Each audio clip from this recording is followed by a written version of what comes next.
સ્નાન કરાવી દેવામાં આવ્યું છે અને ભગવાન જગન્નાથ પોતાના ભાઈ બલભદ્ર અને બહેન સુભદ્રાની સાથે હાલ નગરચર્યાએ નીકળી ચૂક્યા છે।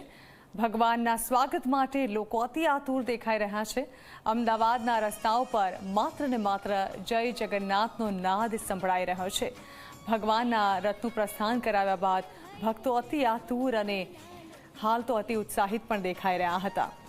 ભગવાનનો રથ ધીમે ધીમે આગળ વધી રહ્યો છે અને તેમના અલભ્ય દર્શન પણ ઝી 24 કલાક આપને લગાતાર કરાવી રહ્યું છે।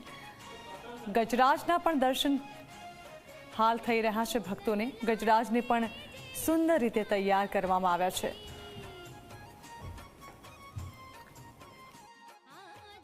ભગવાન જગન્નાથની રથયાત્રા બાળ સ્વરૂપમાં ભગવાન જગન્નાથ જે છે એ ભાઈ અને બહેન સાથે જોવા મળી રહ્યા છે। ત્યારે વાત કરીશું ખાસ કેટલા સમયથી આવો છો ને કેવો ઉત્સાહ છે?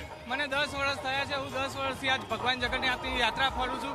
આ સાલ મેં ભગવાનને છાણા આપું છું છત્રી લઈને કે મને બહુ જ આનંદ થાય છે। શું કહેશો તમે? ભગવાનના શું કહેવું એ જ ખબર નથી। ભગવાનનો બહુ ઉત્સાહ છે કે હર રોજ આપણે ભગવાનના દર્શન કરવા આવતા હોય।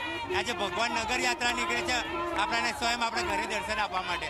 એટલે આનંદ ઉત્સાહથી જય રણછોડ માખણ છોડ। ભગવાનને મેં આજે રાજાનો વેશ ધારણ કરાયો છે અને મેં રાણીનો વેશ ધારણ કર્યો છે। ખૂબ જ આનંદ છે। આ વખતે મને 20 વર્ષ પૂરા થયા છે રથયાત્રામાં, એટલે એનો એક અનોખો આનંદ છે।